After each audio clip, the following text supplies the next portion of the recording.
no es un título que presumir, ¿verdad? Es un ministerio que honrar.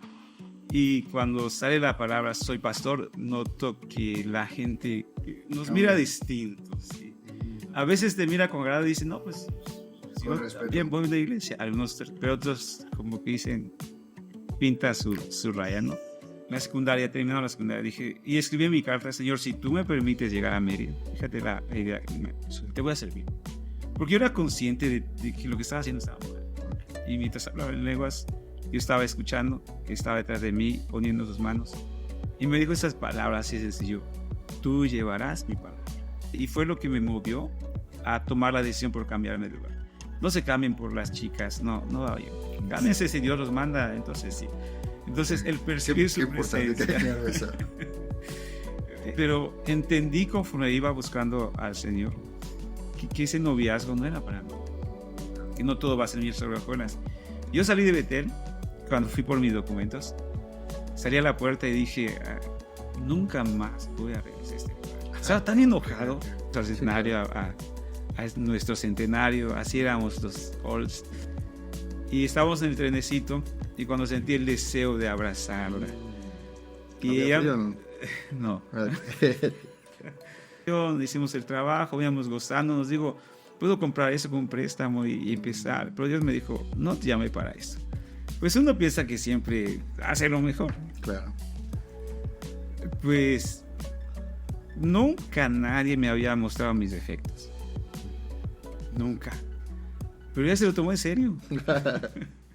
Hola, ¿qué tal, amigos? Sean bienvenidos a un episodio más de Oro en Casa. Y hoy tenemos un invitado muy especial, un pastor. Él es el hermano Fernando Díaz. Aquí tengo puesto, es pastor, administrador del Seminario Teológico Betel. Además es secretario administrador del DEC Yucatán. Es el esposo de la hermana Fátima, algunos ya lo conocen. Es un buen amigo y es amante de los memes. Hermano Fernando, ¿cómo está hoy? ¿Qué tal, Eider? Un placer saludarte. Gracias por este recibimiento. Son muchos títulos ahí que no me gusta escuchar muchas veces. No me gusta presumir, pero Dios nos ha permitido servir allá y un placer saludar a tu audiencia. Excelente. Pues una audiencia como tal todavía está definida, pero pues vamos a ver a quién le llegan estos clips, ¿no? Y pues de entrada, bienvenido. Espero que esta plática sea de bendición para nosotros y también bendición para una sola persona que sea de bendición. Estamos más que felices. Bien, hermano, pues la primera pregunta que me gustaría que me contestes, ¿quién es Fernando Díaz? ¿Cómo se percibe usted? ¿Cómo se define? Si usted, usted anda en coche, pero si está haciendo la cola de, no sé, del pollo o del almuerzo y le preguntan ¿quién es usted?, ¿qué respondería? Muy interesante tu pregunta, que a veces yo mismo no sé quién soy, pero te cuento, hace poco fui a la cola de las tortillas. Okay. Y en la cola de las tortillas soy el vecino. Hola, vecino. Soy el vecino. ¿Cómo está, vecino? Nos llevamos bien. Y en la tienda igual, soy el vecino, pero cuando percibo que la situación se da, me presento como pastor. No es un título que presumir, ¿verdad? Es un ministerio que honrar. Y cuando sale la palabra soy pastor, noto que la gente nos mira distinto, ¿sí? A veces te mira con agrado y dice, no, pues yo también voy a la iglesia. Algunos, pero otros como que dicen, pintan su raya, ¿no? Fernando Díaz creo que es un ser humano normal, amigo, me gusta establecer lazos con los que se pueda. Siervo, creo que es la palabra que me gusta. No solo lo digo cuando me preguntan, estoy para servirte, me gusta que me vean como siervo. Si en algo puedo colaborar, puedo ayudar, puedo contribuir, pues estamos para eso. Y creo que así me sentiría más cómodo, más que los títulos. Como siervo. Como siervo. Sí, de hecho, en muchos de los lugares, en el Caribe, aquí se usa mucho ese término, ¿qué pasó, siervo? ¿Cómo estás, siervo? ¿No? Digo, de repente empezó el meme de profeta y cosas así, pero pues, digo, si nos ponemos serios, creo que siervo está bastante bien. Está mucho mejor. Y digo, adentrándonos en ahorita que estoy escuchando, ¿cómo usted ha sentido en su mayoría? Digo, porque si vemos un vistazo en las redes sociales, a los pastores una parte no los baja, lamentablemente, ¿no? De mantenidos, de aprovecharlos. Entonces, ahorita que dijo eso, me vino a la mente todo eso que he visto. En su experiencia en la calle, ¿cómo ha sido usted ese? Cuando usted dice que es pastor, o sea, ¿en qué porcentaje es negativo y en qué porcentaje lo han respetado? Creo que la mayoría, si hiciera un número, un 80-20.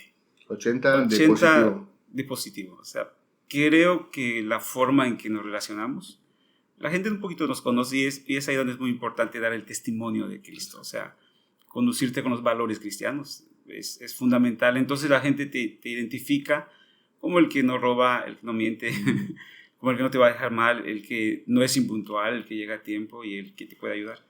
Entonces yo creo que contribuye mucho a eso, lo que yo he percibido, tanto en la colonia, en donde nos movemos. ¿No? Y cada quien habla de cómo le va en la feria, ¿no? O sea, porque, digo, lamentablemente no, obviamente no vamos a juzgar a nadie, pero pues si hay ese mal es por algo, ¿no? Entonces, pero qué importante lo que usted dice, que tal vez que aunque a veces nos juzguen desde antes de conocernos, nuestro mismo testimonio, o sea, eso es algo para marcar, ¿no? Que nuestro testimonio después va a hablar por nosotros. Quiero abonar un poquito al diálogo. Mira, tengo la fortuna, es una fortuna de que desde que llegué a Mérida a los 15 años, trabajo y estudio. No se me ha dado el tiempo de ocio, que digamos, está estudiando y no hace nada por las tardes. Entonces fui de los chavos, de los jóvenes que la escuela, el trabajo y la iglesia. Entonces se me creó el hábito de no descansar y creo que se ha mantenido el ritmo. Entonces desde que soy pastor hace ya 19 años en donde estamos, en Príncipe de Paz, allá en la colonia Malchoracampo. Un saludo para todos. Un saludo para los príncipes, los quiero mucho.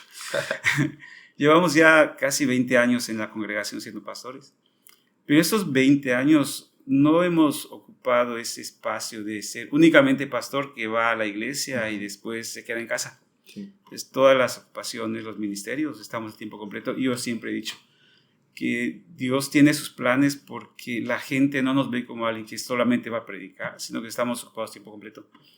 Y en ese sentido, al menos los que nos conocen saben que pues estamos igual que ellos. Van a trabajar, regresan del trabajo, van a la iglesia, tienen otras responsabilidades, entonces compartimos lo mismo con ellos. Creo que eso nos ha ayudado bastante. Y qué importante eso, ¿no? Porque, digo, ahorita hablando un poquito, yo acabo de ir a una conferencia de una iglesia famosa y es todo lo contrario. O sea, los pastores son los rockstars, son los inalcanzables, o sea, y comunica mucho, ¿no? Obviamente todo tiene algo positivo y algo en lo que hay que mejorar, pero qué importante la cercanía de los pastores a la iglesia. Y ahorita que usted decía que vino a Mérida a los 15 años, pues cuéntenos un poquito de dónde nació, para los que no sepan de dónde usted es, por qué vino a vivir aquí a los 15, cuéntenos un poco. Ok. Yo soy nacido de José María Morelos, Quintana Roo. Kilómetro 50. Ok, kilómetro 50. Del Caribe. Aquí por Beto. Ya, aquí se acaba el episodio. En ese entonces, cuando nací, era creo que el distrito peninsular, pero yo no era de Asamblea de Dios. Llego aquí a los 15 años y aquí cumplí 16. Luego ¿Cómo para fue su infancia, hermano? ¿Cómo era su familia? O sea, ¿tiene usted hermanos? Te paso mi historial. Un resumen breve. Soy el mayor de 6 hermanos, todos varones.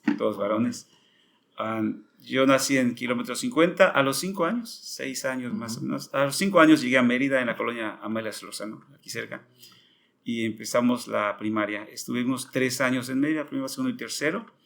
Mi papá tenía un trabajo que pues no era fijo, entonces se movía. Nos regresamos a Morelos, ya cuarto y quinto año de primaria, regresamos a Mérida, es decir, andamos un poquito la península paseando.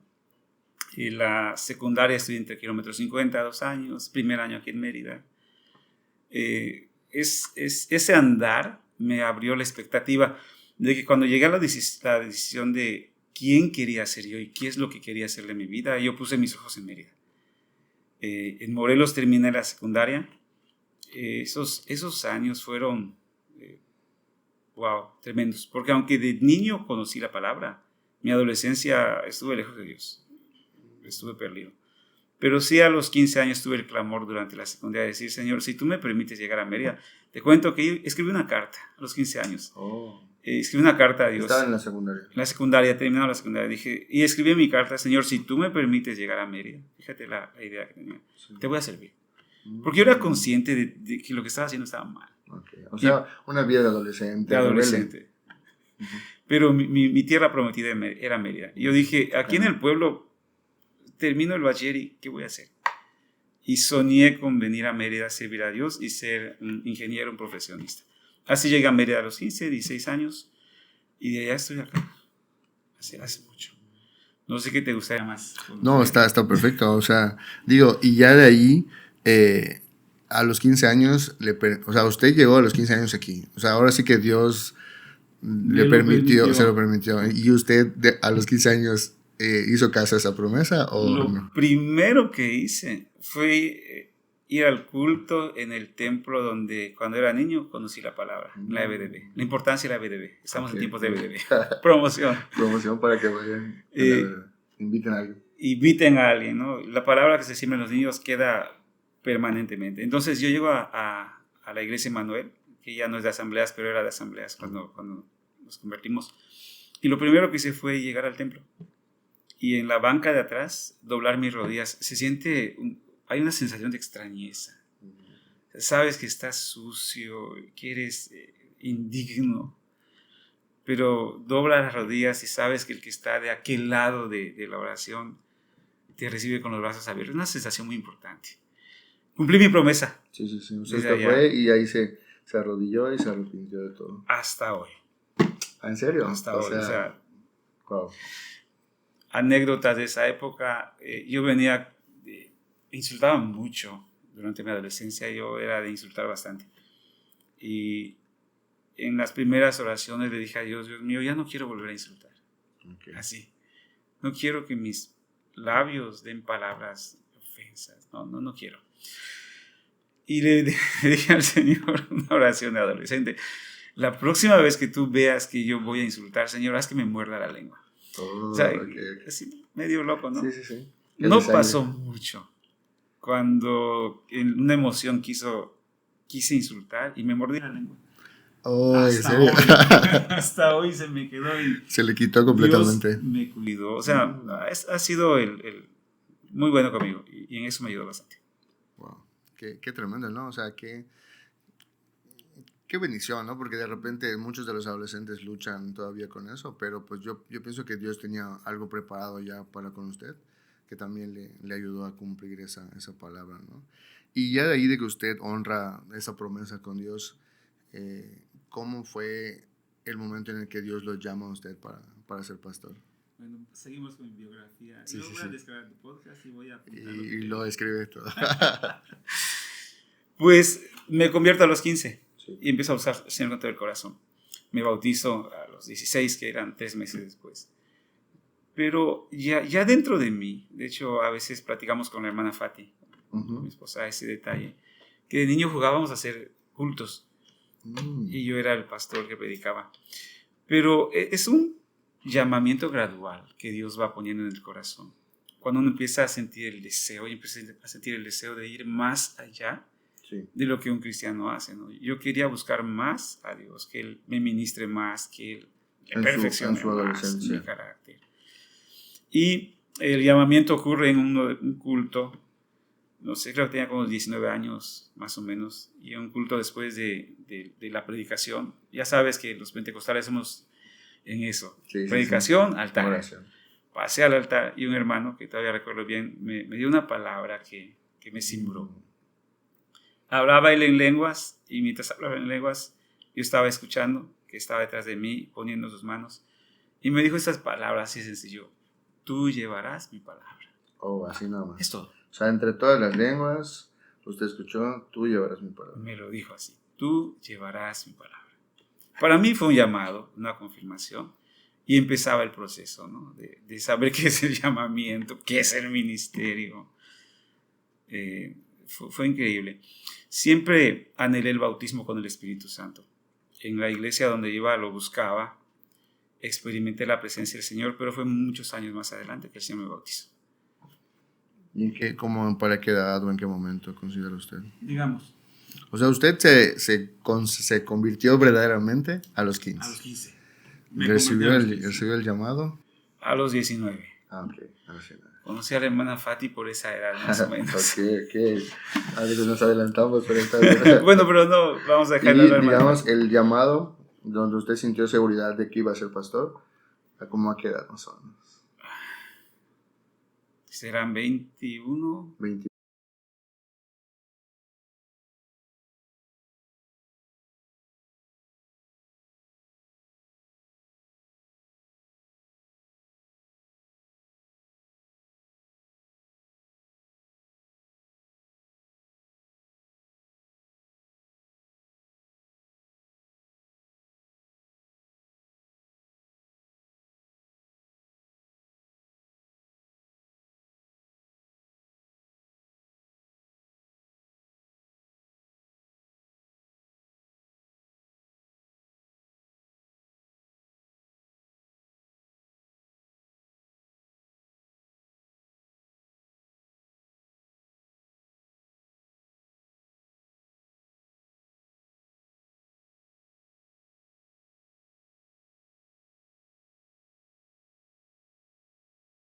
Creo que en mi caso, yo siempre anhelé que Dios me hable y me vaya guiando. Okay.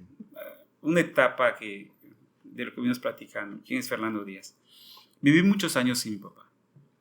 De hecho, muchos años era mi mamá y yo. Mi mamá es el modelo de vida cristiana que vi, de vida de oración, de una vida de quebrantamiento, de una vida de buen testimonio, de esfuerzo. Pero viví sin papá mucho tiempo. Cuando llego a Mérida, llego solo, Okay. no llego con mis papás. Llego a hospedarme con mi tía, una de mis tantas tías. Y algo con lo que yo luché siempre es que yo estaba solo por la vida. Okay. Muchos años viví sin familia. Y tuve que valerme por mí mismo y ver mis necesidades. Entonces, cuando yo llego a los 15 años, regresando un poquito al casete, yo veo a Dios como un padre. Sí. Ahora sí que un suplidor. Completamente. Completamente. Los años de la preparatoria, 17, 18 años, yo pasé crisis, problemas con mi papá, problemas existenciales. Y a veces me encontraba llorando en un parque solo. Pero al fin de esas oraciones, de esas lágrimas, yo recordaba que no estaba solo. Entonces, aprendí a ver a Dios como Padre. Sí, el Espíritu Santo definitivamente me recordaba que yo no estaba solo y que Dios estaba conmigo. Entonces, yo aprendí a ver a Dios como un Padre. Y creo que es eso que me programó. Entonces, papá, guíame. Tú me dices que voy a llevar tu palabra, entonces quiero saber qué hacer. ¿Qué sigue? Lo que seguía era buscar su rostro, anhelar el bautismo. Saltamos unos años y voy al Dios, me cambio de iglesia, ¿no? Porque ya la búsqueda de Dios, siento que en la iglesia donde estaba no era suficiente. Como que no estaba creciendo, le faltaba algo. Conozco a la iglesia donde asistía mi novia, la hermana Fati. Es que van ligados. Qué raro. Pero se cambió ya conociéndola, o sea, ¿cómo fue? Lo que me hizo enamorarme de ese lugar fue la presencia de Dios. Okay. Era una iglesia pequeñita, éramos chamacos. ¿Que esta sí sigue existiendo? Dios de paz. Ah, Dios de paz. Ah, sí. Pero antes no estaba todo construido. Era un templito adelante. El pastor Aaron Muñiz era mi pastor. Aunque el avivamiento que vino allá fue importante porque a la primera persona que vi predicando y orando era Fati. Hay un testimonio que lo es chisme. Pero el sentir la presencia de Dios en ese lugar me conmovió bastante y fue lo que me movió a tomar la decisión por cambiarme de lugar. No se cambien por las chicas, no vayan. Cámbiense si Dios los manda, entonces sí. Qué importante que aclaro eso. Esa presencia, de hecho, el testimonio que he contado muchas veces es cómo recibí el bautismo con el Espíritu Santo que yo tanto anhelaba. Lo pedía, yo lo rogaba, lo suplicaba con lágrimas. Fue a través de un proceso con mi noviazgo. Yo tenía una novia en la otra iglesia. Ok. Se está poniendo bueno esto. Nombres, sin decir nombres, porque siguen vivos todavía. Pero entendí conforme iba buscando al Señor que ese noviazgo no era para mí. Él me dijo, llevarás mi palabra, pero yo me enamoré de una persona. Sí. No es una mala persona, Pero él me hizo saber que el noviazgo no era para mí. Y no necesariamente tiene que ser alguien pecador, sino es alguien que no era totalmente compatible con lo que venía para usted. Correcto. Mira, cuando yo oraba, sentía que estábamos el Señor y yo. Y su presencia descendiendo sobre mí. Esa fue una escena que se repitió varias veces. Y en esa perspectiva yo veía como que un bulto allá dentro de ese cuarto. Como en un cuarto, como de aquí como tu cuarto, tu habitación. Okay. Pero no había nada. No había aire. Yo, la presencia y un bulto en la esquina. No, aquí hay muchísimas cosas. Y cuando el Señor incrementaba su presencia sobre mi vida, me hacía saber que necesitaba deshacerme de ese bulto. Yo nunca entendí hasta una semana después que Él me dijo, que me hizo sentir, este bulto es la relación que tienes. Okay. O sea, no es lo que yo quiero para ti.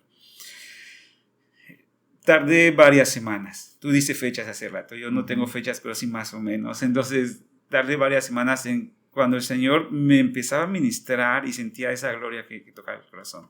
Él me recordaba ese bulto fuera. Y hasta que una ocasión entendí, un 14 de febrero de no sé qué año. Órale, justo ese día. Justo ese día.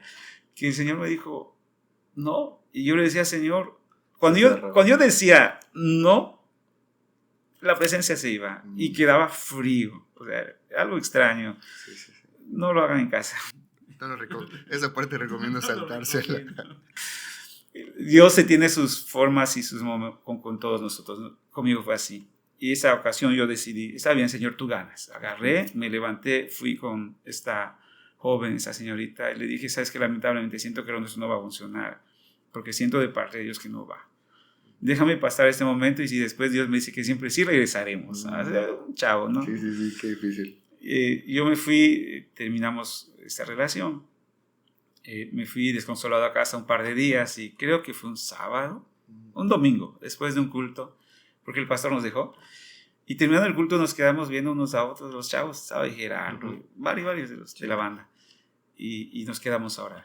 Y en esa oración yo fui a reclamarle a Dios, en ese altarcito.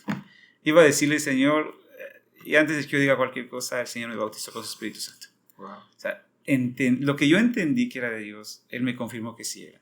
Así me bautizó el Señor con su Espíritu Santo. Tú sabes, el fuego, la pasión, se destapa todo. Sí. Y no me sentí invencible, sino deseoso de servir. Bueno, sí, también invencible un poquito. Andaba buscando pelearme con los brujos de allá y también me pasó. Exacto. Pero de ahí empezó todo la vocación, el llamado a tener más peso. ¿Cuál fue la decisión que seguí en mi vida? Entrar a prepararme al Instituto Bíblico. Le pausamos allá. No sé si tiene más preguntas. No, o sea, está bien. Ya, y cuéntanos un poquito de cómo era Betel cuando usted ingresó. Betel, hermosa de Dios institución. Fíjate que cuando llegamos a inscribirnos, los que conocen Betel, era la planta baja de lo que ahora es la clase unida. Solo esa planta baja. Recordamos que el distrito estaba en la parte derecha, era una oficinita y estaban todos los papeles. Eso era Betel. Adelante, donde ves tanto edificio, no había nada. Sí. En la parte de atrás no me acuerdo que era algo, nada. Entonces era la primera planta. Habían ventanas de hierro sin cristales. Entonces, como cárcel, era interesante, ¿no? Porque lo que nos movió era ser preparados, sin aire acondicionado, sin pisos, sin ventanas, sin sillas cómodas. Eso era Betel. Pero pues uno llega al lugar donde Dios se va a formar y uno ama ese lugar. ¿Y cómo son las cosas, no? Que hoy está platicando con gente que se hospeda en Betel y ellos duermen en aire acondicionado de repente. O sea, pues no es totalmente, pero hay más comodidades que antes. Sí, ¿no? Dios nos ha bendecido con eso. Una anécdota. Betel no fue sencillo para nosotros, porque no tenemos, como una ocasión escribí en mi muro, no tengo estirpe ministerial. O sea, tanto Fati como yo no venimos de una familia pastoral. Y pues llegamos y pues eres nadie comparado con la hija de, el hermano de, el sobrino de. Okay. Entonces fue difícil porque no comprendíamos qué estaba pasando. A Dios gracias que el avivamiento de donde surgimos nos persiguió y Dios nos ministró. Los devocionales eran devocionales que hablábamos en lenguas, ¿sí? En el Sinaí, como era, porque siempre nos han prestado el Sinaí para devocionales. Sí. Y Dios nos bendijo, pero pasaron cosas un poquito desagradables en esos 3 años. Hoy entiendo que Betel es formación, Claro. que no todo va a ser miel sobre hojuelas. Yo salí de Betel cuando fui por mis documentos, salí a la puerta y dije, nunca más voy a regresar a este lugar. Estaba tan enojado. Okay. Por ese lado que no me fue bien, uno genera sentimientos. Sí. Yo dije, aquí nunca más. Como que es cierto, digo, y también el diablo no es como que haya dicho, ya recibió el bautismo, ya entró, está bien, ese ya no lo voy a molestar. Nada. Al contrario. Interesante. Así que si salieron y no quieren regresar, tienen tiempo de arrepentirse. Algunos tal vez se van a sentir identificados. Sí, es tremendo. Eso fue Betel, formación. ¿Te contamos un poquito sobre eso? Ahora, pues sí, o sea si quiere compartir algo de su tiempo en Betel, puede compartir. No teníamos dinero. Digo, creo que eso de repente, bueno, ahora vamos a una pregunta. ¿Cómo usted siente que ha cambiado los estudiantes de hace cuántos años usted se entró más o menos?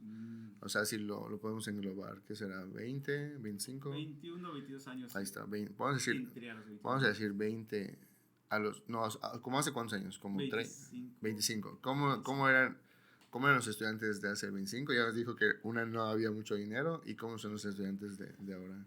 Pues creo que entendimos bien quién nos llamaba. Y andábamos por fe. La generación en la que estábamos, la gran mayoría, andaba buscando cambiar el mundo. O sea, porque tenían ese llamado de Dios. Creo que fue una generación distinta porque los que estaban dentro de segundo y tercero no eran 5 o 6, segundo y tercero. Digamos 7 alumnos en segundo y tercero. Y entramos más de 23. Fue una generación grande. marcada. Tiene que ver con la manifestación de Dios en las alianzas, en los cultos. Siento que fue algo especial.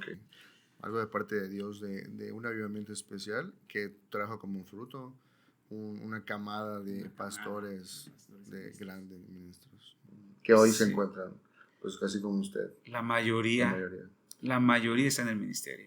Si no en asambleas, otros salieron, pero están en el ministerio. Sí, hoy los muchachos, Dios nos ha bendecido, esta generación. Les veo que entran con más posibilidades. Nos alegra mucho recibir, porque estamos en Betel. Porque a los hijos, porque soy directivo, a los hijos de pastores. O sea, veo que varios hijos de pastores van. Ahorita tenemos a varios en Betel. Y uno disfruta cómo es que vienen los hijos de pastores. Y hay de todo. Vamos a hablar de positivo. Sí, claro. Gente que quiere, porque tiene la vocación y llamado, y le están echando muchas ganas. Vemos que vienen gentes ya más cubiertos, muchachos con más cobertura, no solo pastoral. Algunos sus papás le dan para los pasajes, los viáticos. O gente con coche, ¿no? De repente. Con vehículo. Entonces la generación viene más armada, financieramente mucho mejor. Pero no todos, por supuesto. Claro. Siempre hay aquellos que vienen por fe. Y es otra onda, es otra generación. Vienen más preparados. O sea, es un reto mayor, ¿no? Porque ya... algo totalmente diferente es que antes no había internet. O sea, si tu maestro te decía así es la interpretación, o esto quise decir, así es. Tocaste el punto. No teníamos para los libros. Pero mi pastor nos ayudó mucho, porque fotocopiábamos los libros y todo eso. Sí. Pero sí, es otra generación. Me pasó hace un poquito que estaba dando una clase y di un dato. Y enseguida yo, sí, más o menos, pero faltaba esto. Es otra cosa. Es otra cosa. Está muy interesante. Y creo que también ahí, el Espíritu Santo tiene que obrar también en esta nueva generación, ¿no? En los maestros, porque es un reto muy, muy difícil. Pero bueno, sigamos. Ahora sí, ahora sí ya nos puede contar un poquito más de cómo fue eso. A la par de eso, pues usted obviamente tenía una pasión por Dios, pero también tenía su corazoncito. Entonces cuéntenos un poco cómo fue ¿Cómo fue el momento de conocer a la hermana Fati? ¿Cómo se desarrolló todo? ¿Cómo la conquistó? A ver. Cabe recalcar que el siguiente episodio va a ser de la hermana Fátima. Y como a usted no le gusta ver los episodios... bueno, pero le voy a decir a la hermana Fátima que no, va a venir mañana, entonces no hay problema. Tome en cuenta que le voy a preguntar lo mismo. Es como un examen, a ver qué tal. ¿Cómo fue esa historia? No recuerdo si fue la primera vez, pero en mi memoria creo que fue la primera vez que visité la iglesia, Dios de Paz. Ok. Ella estaba, ahora ya dudo si estaba predicando o dirigiendo el culto. Ok. Porque antes había primera parte y era un director, ¿no? Y ella, cuando el pastor no estaba, era la predicadora. Imagínate eso, desde joven predicaba sin ser pastor. Era mi pastora. Ok. Llego y la veo, y me viene un pensamiento atrevido, ¿no? Porque ella vestía un vestido de peto, o sea, así como que una batita, Ok. que de aquí cae la falda y el resto del Ajá. vestido largo. Y en mi mente da la impresión que estaba casada. Ah, ok. Se veía Yo dijo, a señora. es una dama casada. Ok. Y Y dijo, llegué tarde. no, eso no fue lo que dije. Mi pensamiento, lástima que sea casada. Similar. Luego nos presentaron y resulta que no. Me simpatizó mucho, me impactó. Siento que fue el amor a primera vista. O sea, ¿usted cree en el amor a primera vista? Creo. Pero todavía estaba con la otra relación. Ok. Qué difícil, ¿no? Es lo complicado, ¿no? Que yo tenía un noviazgo y yo me mantuve fiel a ese noviazgo. Ok. Hasta el episodio que te marqué, cuando Dios me dijo ya. Ok. Fuimos amigos, nos llevamos bien. La hermana Fati sí es muy reservada. Pero creo que hicimos una amistad. Esa generación en el Dios de Paz de los muchachos, los jóvenes, éramos jóvenes, solteros todos. Tuvimos un clic, tuvimos una chispa, una química que nos unió. Por ejemplo, terminando el culto, y no tardaba nada, íbamos a jugar básquetbol. Y ahí se armaba todo. La reta. De todos, la reta. Pero, ¿cómo la conquisté? Pues no sé. No lo sé. Ella tuvo que decirme, porque una ocasión la invité al centenario, y había terminado la relación, por supuesto, y fuimos al centenario, Sí, claro. a nuestro centenario, así éramos los halls. O sea, la primera cita fue en el centenario. No, ya nos llevábamos. ¿No? Ah, okay. Caminábamos, la acompañaba a la casa, porque vivíamos en el mismo barrio, ¿no? Sí. Pero sí, una de las veces que salimos a pasear fue el centenario. Y estábamos en el trenecito, y cuando sentí el deseo de abrazarla. Y ¿Había ella, frío o no? No. Okay. Y ella me dijo, pero ni siquiera me has pedido que sea tu novia. Entonces, nos enamoramos, creo que ese es el asunto, la atención, la convivencia, la amistad, el compartir el propósito, porque ella fue muy consagrada, la verdad que sí que fue muy consagrada al Señor. Ella dirigía los tiempos de oración, ella dirigía a los jóvenes, ella estaba muy metida en la iglesia. Era secretaria general o tesorera general, predicaba, maestra, líder de jóvenes. De aquella temporada que tenía 6, 7 cargos. Tenía vara alta, sí. Entonces, así la conocí. Y yo creo que se dio el saber que estábamos enamorados. Fue después de esta relación que empezamos a llevarnos bien. Creo que entramos a Betel siendo amigos. Ok. ¿Se entraron al mismo tiempo? Al mismo tiempo. Fue una camada. Mi hermanito Alberto, Fátima, la hermana Fati, mi prima Lupita. Entramos 5 del mismo iglesia. De la misma camada. Uno no continuó, pero los otros 4 terminamos. Entonces, se dio. En Betel estuvimos como amigos. Había una norma en Betel que te cuento. En Betel, seguía esa norma. Si es tu novia o tu enamorado, no puedes sentarte al lado. Entonces, el primer año estábamos bien, éramos amigos. ¿Y eso sigue o no? No creo. Sigue el reglamento. Sí, el reglamento, pero casi no van novios a Betel. Okay. Anímense, váyanse en pareja. Okay. En el segundo año fue que hicimos el ritual de decirle al director que ya éramos enamorados. Entonces, fue en el segundo año del Instituto Bíblico que oficialmente nos hicimos enamorados, novios públicos. Y nos casamos un año después de graduar. Ahí vamos. Un año después de la graduación. Órale. Mientras ella terminaba su carrera, porque ¿Ella estaba estudiando a la par una licenciatura? Ella estaba estudiando en la licenciatura en educación. Ok. Pero fue tan intenso el llamado, él te va a contar la historia, que pausó la carrera. Entonces, terminando Betel, la continuó.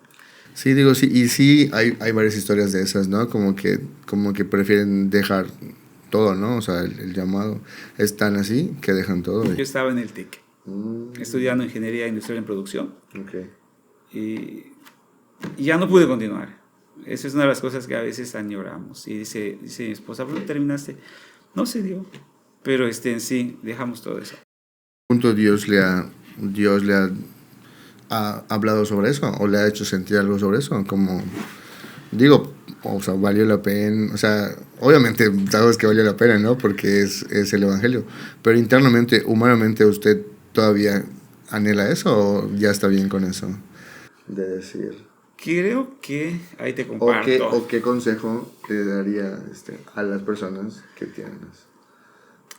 Les aconsejo terminar todo lo que empiezan. Okay. En mi caso, eso me marcó. Para mal, dejar cosas inconclusas. No se dio porque, de hecho, estaba en el tecnológico cuando pues, yo tenía que valerme por mí mismo. Te lo contaba hace un momento a la audiencia. Entonces, llegó un momento en el que yo decía, o estudio o trabajo.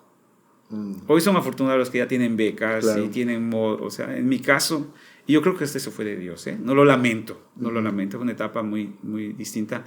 Entonces tuve que decidir, o trabajo para alimentarme y salir adelante, o estudio y me muero de hambre. Claro. Entonces yo dejo el tecnológico, en ese contexto del llamado, del avivamiento, yo lo dejo todo, y cuando termino Betel, y quiero retomarlo, ya no pude, por alguna razón. Igual, Dios me habló y eso me da paz, porque estando en el último semestre estudiando, me sentía raro. O sea, entras al salón de clase, ves al maestro, tienes las cosas a la mano, y esa voz que te dice, ¿qué haces acá? O sea, fue el llamado en múltiples facetas, y yo me sentí incómodo. Eso me hizo entender que no era de Dios. Más adelante, si se da, te compartiré, porque son las formas en que Dios trabaja conmigo. De repente me hubiese gustado sí terminar. Pero tenemos la paz, sí, porque tengo mi licenciatura en teología. Okay. Aunque también, por ejemplo, ahora que lo dice, podemos notar que a veces nada más es como por querer tener el título, o sea, realmente, ¿no? Porque supongamos que usted termina eso de ingeniero, pues usted que tiempo completo en la iglesia y ya me habló de todo eso, o sea, no tendría tiempo de ejercer. Entonces, pues, o sea, le pregunté esto porque cómo es Dios, de que a veces tenemos nuestros sueños tan arraigados, ¿no? Por el de que a veces pensamos que un licenciado, un ingeniero tiene posibilidades económicas buenas, una solvencia buena. Entonces añoramos nosotros más a los que han crecido o hemos crecido con necesidad, ¿no? Digo, yo la verdad no crecí con tanta necesidad, pero cómo es Dios de que en la necesidad la hace totalmente que usted dependa de Dios y la dirección. Entonces eso quería remarcar de que pues usted ahorita tiene paz, o sea, usted tiene como le acaba de decir, ¿no? O sea, el ministerio reconocido y la vida de servicio, o sea, obviamente valió la pena. Definitivamente. Sí. Tú preguntaste si me hubiese gustado terminar, sí, pero definitivamente lo que Dios ha hecho con nosotros, sinceramente, no. Ese es uno de los temas que toco en mis oraciones y me quebranta, porque sí, claro. Pues venimos sin nada a la ciudad de Mérida, siendo nadie. Sí. De verdad, así, nadie. Literal. Y ahora incluso vemos hacia atrás, dice, lo que Dios ha hecho ha sido maravilloso. No he necesitado de más. Y como tú dices, no tengo tiempo. Tengo muchos hobbies. Me gusta criar aves. Sí, lo he visto. Ahorita tenemos pavos reales, ninfas y gansos. Te cuento una historia. Ese es del ministerio. Okay. Ya siendo pastor tenemos misiones en el sur. Y bajando de allí yo empezaba a soñar de estos sueños que se está hablando, con tener un terreno grande, unas hectáreas. Okay. Poner una unidad de manejo ambiental, reproducir guacamayas. Y crecer en o sea, de guacamayas. O sea, ser alguien en esa área.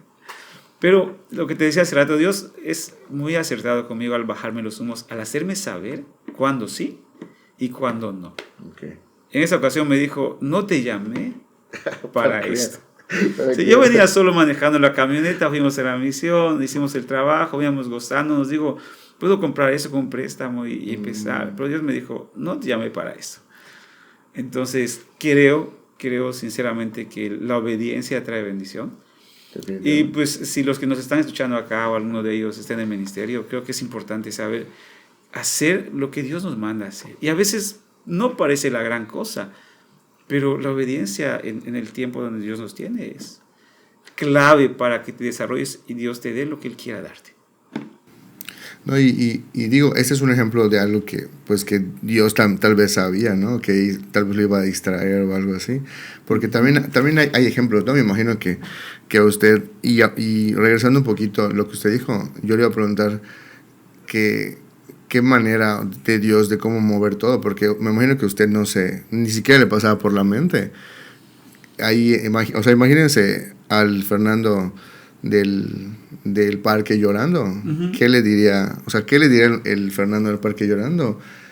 ¿Usted qué le diría a ese Fernando del parque? Si pudiera, a una frasecita, ¿qué le pudiera decir? O algo para motivarlo. Yo le diría, sigue tu corazón. Okay. Aunque sabemos hoy que el corazón es engañoso. Uh-huh.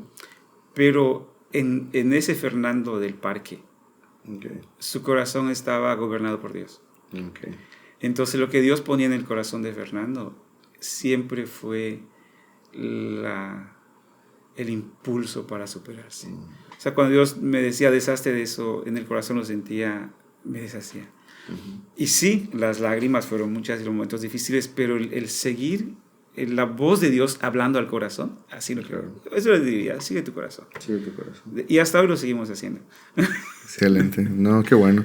Esa historia está buena, de que de repente, sí, o sea, porque ya teniendo posibilidades diferentes, usted iba a hacer eso y Dios le dice, no te llamen para eso.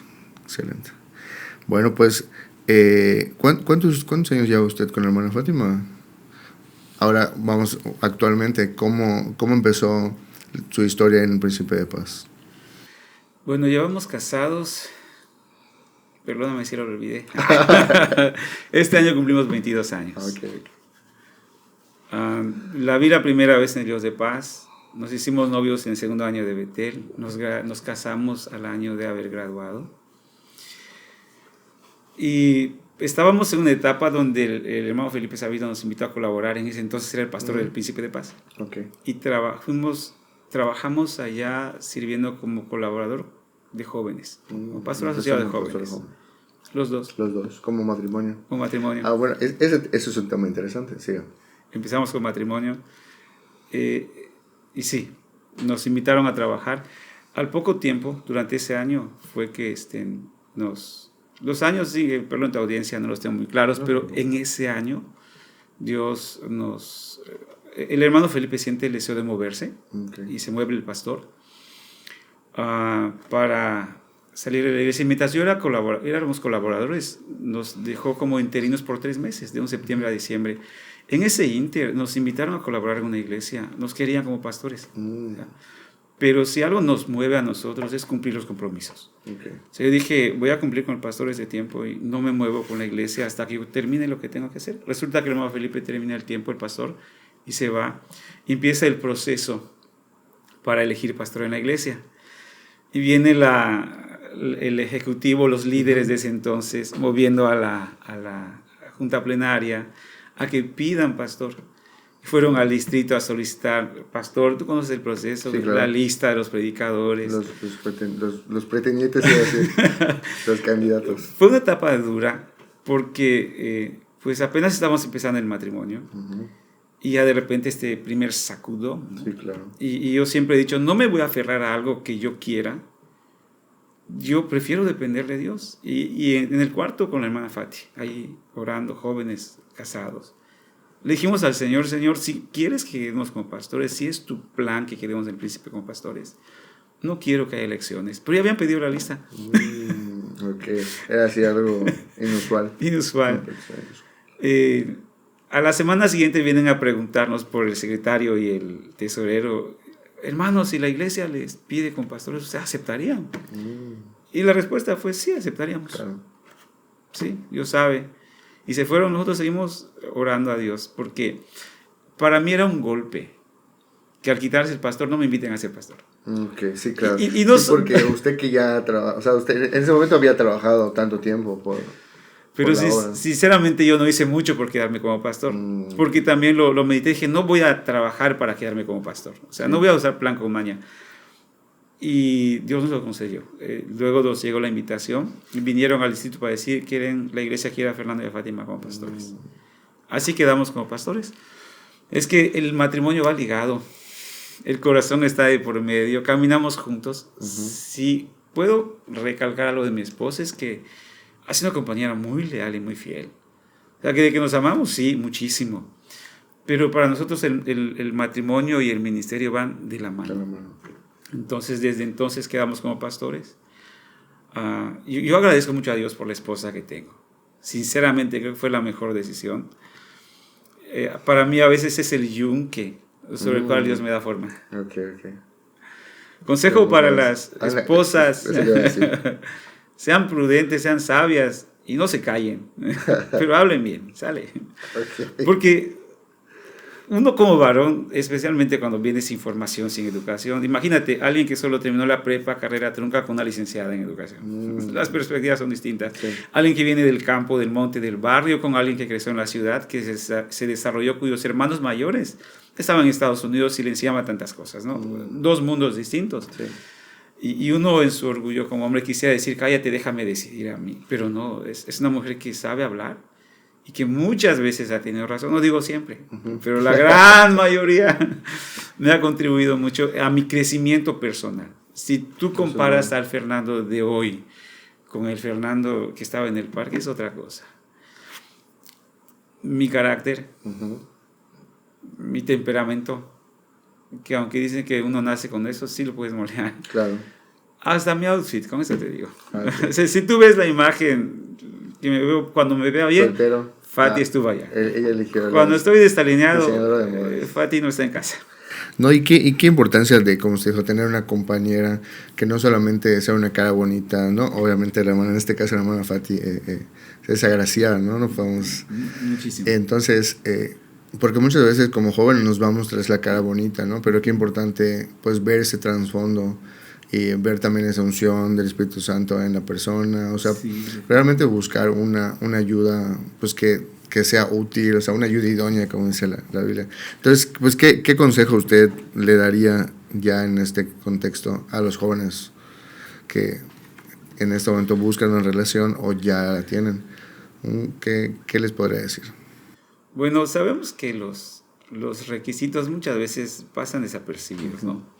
Pero fíjense de una chica que sea cristiana, de verdad cristiana. Y me refiero a los frutos. O sea, tú sabes que hoy hay una generación distinta, pero aún así hay chicas que aman a Dios profundamente y que están comprometidas con Dios bastante. Busquen a alguien que realmente sea así. Pero pues ustedes igual, chavos, comprométanse a ser buenos cristianos. No pidas lo que no puedes ofrecer. Y cuando encuentres a la persona, pues conócela y disponte a ser moldeado. Porque los he visto y los he escuchado a varios, no a todos, que ya tienen su perfil de cómo son y tienen el perfil de cómo quieren que sea. No va a pasar, difícilmente. Somos tan diferentes que el noviazgo y el matrimonio consiste en ser formados, dejar, soltar, tomar, aprender. Entonces, comprométanse con la relación. No la primera que digan es que no somos compatibles, renuncies, porque pues no. No se trata de eso. Ni yo mismo me soportaba, con eso te lo digo todo. No, y qué importante que mencione esto, porque de repente a veces pensamos que hacer una buena elección es que todo va a estar bien, o sea, y que no van a haber problemas después, ¿no? O sea, a la primera pelea no es como pensar, ay, no, tenía razón mi mamá, o sea, de por sí, ahora que usted lo está diciendo, de por sí van a haber problemas, van a haber pleitos, pero esos pleitos van a ser con el fin de mejorar, ¿no? Creo que esa es la diferencia, o sea, de repente, como usted dijo que ha sido el yunque, pues obviamente usted cuando le decía, Fernando, te pongas esa camisa, pues no se siente bonito, ¿no? O sea, que te corrijan, y más en un contexto un poco machista de repente, o de que a veces nos dicen que el hombre es la cabeza, pues sí nos molesta, ¿no? De repente, entonces creo que es importante mencionar eso, ¿no? O sea, de repente encontrar a alguien correcto no siempre es encontrar a alguien que siempre te va a decir lo que tú quieres escuchar. No, no es así. Pero vale la pena. Vale. Porque si no, no seguimos creciendo. Yo le dije a Fati cuando éramos novios. Ni siquiera éramos novios, éramos amigos. Okay. Y yo le dije, de esas locuras que uno dice, quiero crecer. Así que te voy a pedir que me ayudes, porque ya había confianza como amigos, ¿no? Cuando veas un error, quiero cometer un error, dímelo. Pues uno piensa que siempre hace lo mejor. Claro. Pues nunca nadie me había mostrado mis defectos. Nunca. Pero ya se lo tomó en serio. Tú me dijiste, ¿no? Y hasta hoy. Pero realmente fue edificante porque yo era muy sarcástico. Sinceramente, yo platicaba contigo, me gustaba con sarcasmo, te derribaba, me salía. Ahora entiendo que no era otra cosa que mis inseguridades de adolescente. Okay. Entonces yo con sarcasmo, con una burla, con un levantar la voz, callaba y salía victorioso de mi diálogo. Pero viene mi enamorada, después más adelante mi esposa, que me dice: lo que estás haciendo estás mal. Eres un grosero. Okay. No dejes a las personas con la palabra en la boca, es una grosería. Bueno, que alguien tenga el valor de decírtelo de frente. Sí, está gracioso. Y pues yo dije que me dijera y me tenía que aguantar. Eso me ayudó muchísimo. Muchísimo, sinceramente, a crecer como persona. Nos falta, pero pues por eso digo en el consejo, busquen a alguien que les sume, no que les tolere lo que hacen mal. Porque no está bien. Qué buen consejo. Ahora, cambiando un poco abruptamente de tema, ¿cómo es que un ex estudiante del tecnológico llega a ser como alguien importante en el ámbito de la educación, ¿no? O sea, usted iba a ser ingeniero, ¿no? En producción. Ingeniero en producción y ahora es licenciado en teología. Licenciado en teología. Y pues ya vimos, ¿no? Usted está involucrado en el DEC y en Betel. O sea, ¿cómo llegó ahí? Los caminos del Señor son misteriosos. Tú lo dijiste hace rato, uno no planeaba estar donde estoy. De hecho, cuando empezamos a trabajar en el ministerio en cargos distritales, empecé como secretario tesorero de misiones. Okay. Trabajamos con el hermano Abel Kahn. Me encantó. En ese entonces teníamos Explorer y habíamos prosperado un poquito. Sí. Y me encantó misiones, un bienio. Íbamos a hacer viajes con el hermano Abel Kahn, a ver campos, hicimos viajes misioneros, excelente. Y llegamos a una convención y teníamos pues la expectativa de seguirle, ¿no? De que el hermano Abel quede como director. Yo no tengo problema con quedar, me gustaba trabajar con él. Sí. Es un excelente líder, yo le reconozco, ha sido un buen amigo, ¿no? Y estando a punto de las elecciones, nos llega el hermano Raúl Sánchez vino a decirme, Fer, ¿qué se me dice hermano Fer? El presbiterio te postuló como candidato a la directiva del DEC. Okay. Entonces ya el presbiterio puso su mirada en mí. Ese es un honor, que el presbiterio piense en ti es un honor. O sea, yo nunca lo esperaba. Pero para el DEC, oye, hazme el favor. Todo el mundo sabía mi corazón y que me encantaba hacer misiones, pero yo he dicho algo y eso lo comparto. Ojalá y lo puedan escuchar tus amigos. Cuando tú confías en que Dios te está guiando, tú sigue donde Él te envíe. Entonces Él me dijo, DEC, yo quería misiones. Y en las elecciones distritales, primero es la directiva de distrito y después viene educación cristiana y después misiones y luego evangelismo. Ok, o sea era decir sí o no y ni siquiera sabía si después iba a seguir.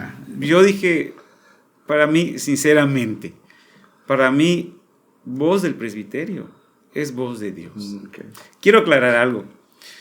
A veces lo que determina no es que te guste o no, pero lo que Dios quiere hacer a través de ellos es eso. Entonces, para mí, voz del presbiterio, voz de Dios. ¿Y usted no tenía amigos en el presbiterio no, aparte no tenía sentido. Ajá, exacto. O sea, digo, tampoco tenía sentido. Si al caso hubiera sido palanca, era para que usted fuera el distrital de Misiones, no para que estuviera en todo otro lo lado. contrario de lo que quería mi corazón. Sí, sí, sí. Pues digamos que no, pero pensaron en nosotros. Hoy sé que algunos hermanos nos proponían y yo agradezco a Dios que lo puso en el corazón. Entonces decimos, acepto. O sea, me miro con mi cómplice, mi consejera. ¿Acepto o no acepto? Tú sabes, ¿no? ¿No vas a ayudar o no? Y ella siempre me dice, pues, lo que Dios se diga. Y yo dije, acepté. Bueno, ahí quedé como secretario tesorero de Educación Cristiana. Alfonso Vera Moreno era el director. Él quedó como director y yo como su ayudante. Y ahí empezó todo. Digo, ahí empezó todo porque yo no quería educación. Sí. Dios me manda educación.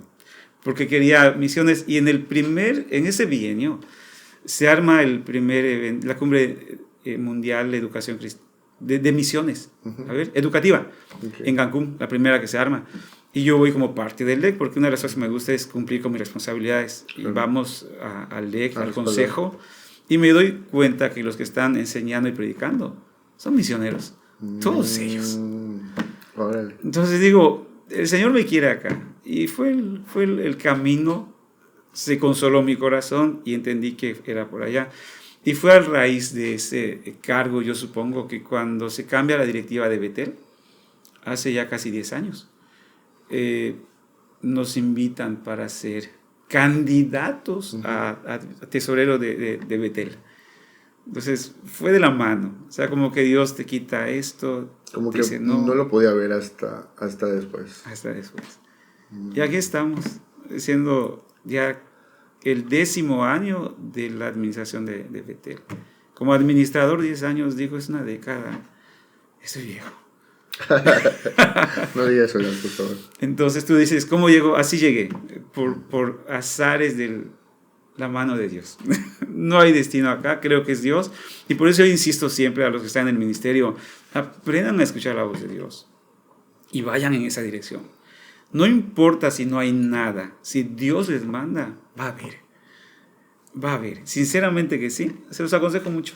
Y ahí estamos en Educación Cristiana. No, y pues 10 años después, o yo creo que antes, ¿no? Pero digo, 10 años y todavía usted sigue diciendo, pues valió la pena, ¿no? Aceptar eso, ya todo lo condujo a lo que ahora es. Definitivamente. Ahora yo quiero igual que ahorita se me viene a la mente que nos cuente una anécdota de que usted había sido llamado para un cargo más arriba, algo nacional.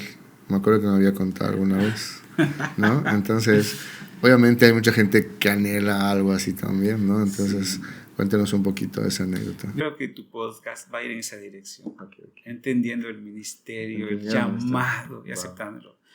Estando en Betel ocurrió que nos invitaron para ser directores en ECAD. El que nos habló, estudiando ISUM, conocimos al presbítero Guillermo Rodríguez Herrera. Él era tesorero, administrador entonces, y nos dijo, Fer, tengo para ustedes esta invitación. Llegó la invitación, palabras más, palabras menos, para ir a México y ser directores de las áreas de CAD.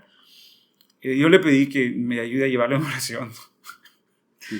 Todavía soy pentecostal. Cosa, ¿no? Porque soy pastor en esta iglesia incipiente, el Príncipe de Paz, una preciosa iglesia. Soy tesorero en Betel. No había terminado, creo que mi primer cuatrienio. Y en ese tiempo llega la invitación. Se sabe que las ofrendas que se dan y el tener un cargo a nivel nacional es algo muy especial. Es otra cosa. Y lo llevamos en oración, pero sentimos de Dios que no. ¿Cuáles fueron las razones? Uno, nuestro principio que dije hace unos minutos, de que no somos de dejar las cosas a la mitad. O sea, no iba a dejar tirada la administración de Betel por ir a un nacional. No va conmigo. Siento que es menospreciar la confianza que nos han dado por el presbiterio, por la asamblea, por la iglesia, por los amigos. Entonces es un principio y dijimos no. Por otra parte, la iglesia en la que estamos sirviendo, pues sinceramente no estábamos financieramente bien. O sea, hasta ese momento nuestras finanzas no estaban del todo así como ahora. Sólidas. Pero Dios nos hace saber que a la familia no se le abandona. Y eso me mata. Okay. O sea, para mí la iglesia es mi familia. Y si hoy me dijeras, es que Fernando, te invitamos a ser pastor de una iglesia de 2,000 miembros, acá tú ven y tú solo ocupas el lugar y predicamos los domingos. Y te vas a llevar 100,000 pesos. La familia no se abandona.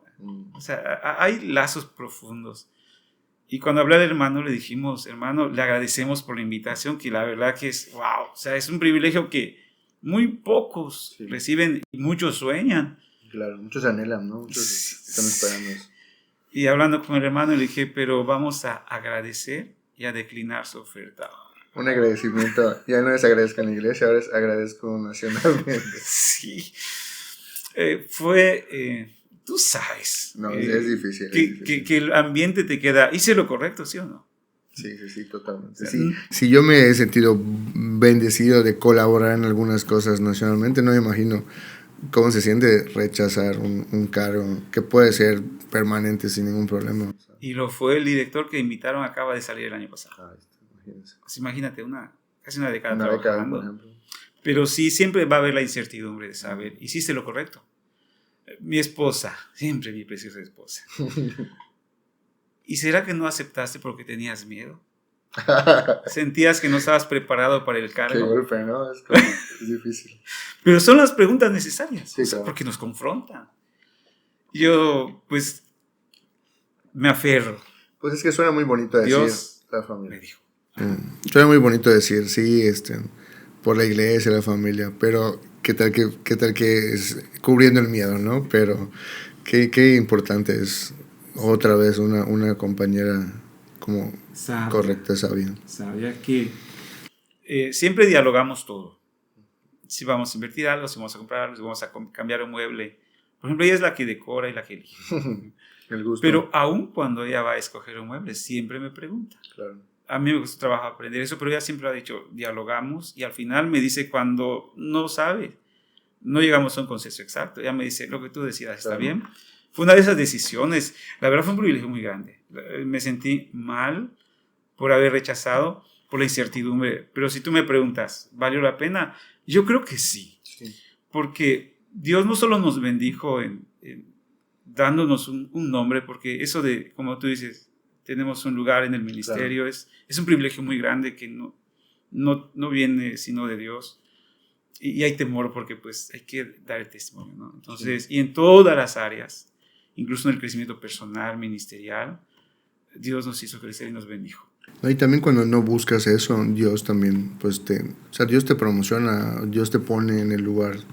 Cuando tú no lo buscas realmente, Dios es el que se encarga de ponerlo, porque pues sería fácil. Hoy sería un nacional reconocido, ¿no? O no sabemos, ¿no? O sea, igual y no sabemos. ¿Qué tal que ahorita estemos diciendo, ay, qué bueno que ya corrieron al hermano Fer, se imagina? Entonces Dios también sabe, ¿no? Sí, realmente. Pero pues qué bueno que se dejó guiar y que valió la pena. O sea, que hoy se da cuenta que creo que no hay mejor satisfacción que eso. Porque obviamente cuando usted tomó la decisión no sabía qué iba a pasar, solo confiaba. O sea, solo tenía fe en que Dios iba a acomodar todo para que fuera así. Y es que no tenemos garantizado nada. Mi filosofía es, termina el cuatrienio, mi informe de estar listo, y yo ya no soy más tesorero. Ahora, ¿qué o sea, usted está listo mentalmente? Creo que en 2 años, ¿no? ¿Cuánto tiempo falta? Después de este año, 2 más. Ahí está, 3, o 2 y medio. 2 y medio. Y mentalmente mentalmente usted está listo para dejar Betel o no? Siempre estuvimos. Okay. Porque, y eso creo que es clave para los que estamos en el ministerio y en el liderazgo. Saber que Dios te llama para un periodo. Entonces yo al terminar el periodo, sí hay una expectativa que quisieras. Sí, ¿no? Porque siempre hay esa. Pero el corazón, digo, Señor, yo termino mi corazón acá. Eso me lo enseñó mi esposa. No te enamores de los cargos, no quieras permanecer. Entonces, siempre estamos preparados, tanto mental como espiritualmente. Es decir, entregamos el informe y claro que es muy bonito cuando te dicen, otra vez, aceptas el cargo, aceptas seguirle y entras a votación porque son elecciones. Ha sido un privilegio, de verdad que estar 3 periodos consecutivos en Betel es una bendición muy grande. De las muchas misericordias de Dios, estar allá, ver esas generaciones graduarse. ¿Hay alguna historia o anécdota, no sé, tal vez algún milagro de Dios que usted haya experimentado en todos estos años que nos pueda compartir? Algo que haya pasado, lo que sea que valga la pena compartir. O sea, obviamente es mucho, si cuesta trabajo escoger una, así que pueden ser dos, o sea. No hay problema. Milagros, sí, Señor. Me nace en esos momentos compartirte algo. Sí. Muchas veces ponemos la mirada y la expectativa en que el milagro consiste en lo que Dios va a hacer. Okay. Cuando a veces es algo que Dios no quiere hacer. ¿Cómo? Explíquese. Porque caminando en el mundo en el que estamos, en un mundo sobrenatural, donde hemos visto muchas cosas de Dios, ¿no? ¿Qué milagro podría decirte de Dios que algo nos ha dado? Sinceramente, todo lo que tenemos es un milagro. Voy a resumir lo que mi esposa una vez quiso. Teníamos una casa de 5x50, la construimos con mucho amor, con mucho esfuerzo. Mi esposa quería otra. Más grande. Más grande. Mi esposa es una persona que siempre quiere superar. Okay. Y pues digo, ¿quién me va a pagar esta casa? Bien. Pero en esa ocasión yo le dije, ya, pídele a Dios tú, porque yo le he pedido todo lo que tenemos hasta ahora. Ella oró y vendimos la casa y compramos otro terreno. Y la casa de hoy, donde estamos, en tu casa, es un milagro. Porque es una respuesta de Dios, que vendemos casa y se dan las situaciones para tener la provisión de Dios y estar en un lugar muy agradable, que volvimos a soñar como enamorados y diseñamos. Ella es la arquitecta, yo soy el ingeniero, pero lo hicimos a gusto. Pues sí, terminó ejerciendo, ¿no? Entonces, hemos visto milagros de provisión de Dios. De hecho, ya tiene un testimonio que espero que te cuente. Okay. Para nosotros, la provisión de Dios ha sido siempre en la iglesia, en Betel, que cuando parece que las cosas no van a salir, Dios provee, envía, suple, hace cosas maravillosas. En ese sentido tenemos muchos. La casa, te lo dejo como ejemplo, a los que son casados, a los que están en el ministerio y que quizá no han prosperado todavía, esperen en el Señor, confíen en el Señor. Eso sí, administrense bien, porque eso es clave, ¿no? Y ese anhelo del corazón, Dios lo concede, sí o sí, porque eres Dios y es bueno y nos ama. En cuanto a eso, podemos ver. Otro milagro, eso ocurrió mientras yo estaba en el proceso del llamamiento. Dios me sanó de una gastritis que me tiró más de un mes sin que yo pueda comer nada más que pan y azúcar, algo para sobrevivir. Dios me sanó la gastritis. Empezando como pastor, los estreses me quisieron reventar partes de mi cuerpo. Un principio de migraña, una alergia en la piel, cosas como esas. Y hemos visto esos milagros de Dios respondiendo. Pero quiero terminar con esto. Y siendo franco, dije que Dios quería poner eso en mi corazón. Nosotros no tenemos hijos. En uno de mis cumpleaños fue a orar, a predicar tu pastor. Lo apreciamos bastante, hermano Rodolfo, mis respetos. De esos generales que respetamos y apreciamos mucho. Y cuando estaba orando por nosotros en el altar, yo sentí que iba la oración por aquello que él sabe que necesitábamos. Okay. Algún día le voy a preguntar si era lo que Dios le puso en su corazón, porque quiero salir de la duda. Le puedo preguntar. Pero en ese momento que él iba a orar, él se detiene, porque es un hombre de Dios. Y oró por otra cosa. Wow. O sea, usted notó que cambió. Noté la diferencia. Y entendí que Dios nos quiere así como estamos, para servirle. Entonces, ¿hay milagros de que Dios puede abrir matriz, sanar quizá al varón? Sí. ¿Hay tecnología para ir, Sí hay. Pero nosotros sabemos que estamos en las manos de Dios. Y vuelvo al mismo principio. Lo que Dios tiene para nosotros hay que caminar sobre eso. No nos obsesionamos, lo platicamos y siento que la situación en la que estamos es un milagro. Sí. Porque Dios no nos da lo que quisieran, quizá muchos quisieran, ¿no? Y que quizá en otro momento quisimos sinceramente, pero entendimos los dos, que la situación en la que estamos es lo que Dios quiere para nosotros, para que le sirvamos donde estamos, con quien estamos, y no sabemos lo que venga, pero definitivamente estamos en las manos de Dios. Entonces, a veces los milagros son cuando Dios te da, y a veces los milagros son cuando Dios no te da, porque Él puede darte. Entonces, se los dejo ahí para meditar. No, pues sí está tremendo. La verdad, y ahora que yo había notado como hablar algo de eso, pero luego dije no, o sea, por respeto, pues no. Digo, y es un tema delicado también, pero qué gran testimonio, o sea, realmente, qué bendición. Pues, hermano Fernando, muchísimas gracias por su tiempo, por estos testimonios. Yo estoy seguro que sin duda alguna van a ser de bendición a más que uno. Y yo creo que muchos también van a conocerle un poco más y van a ser bendecidos con su vida y con su ministerio. Entonces, muchísimas gracias por su tiempo. No sé, algunas palabras finales, algún consejo. Ya nos pusimos vulnerables, entonces, algo que quisiera agregar para despedirse. No, pues yo te agradezco la invitación y quiero dirigirme a los jóvenes y a todos los que están en el ministerio. No hay nada mejor que servir a Dios. Si Dios los llama, respondan sí. Y en Betel los esperamos.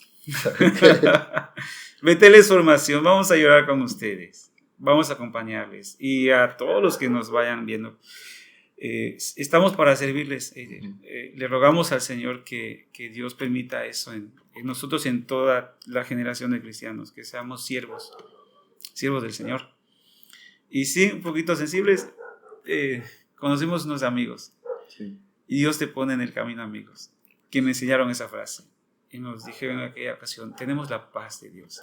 Entonces, cuando caminamos en el ministerio y servimos, esa paz que dijo Jesús, ¿no? En el mundo tendréis aflicción, pero confiad, yo vencí al mundo, mi paz os dejo, la paz os doy. Entonces, eso nos ha bendecido mucho. Entonces, sigan adelante, sirvan al Señor, den lo mejor de ustedes. Yo creo que los que te van a escuchar por allá tienen un llamado quizá. Ahí los vemos y nos cuentan su historia. Buenísimo. Muchas gracias, Eide. Es una bendición. Que Dios se siga usando para bendecir a mucha gente a través de tu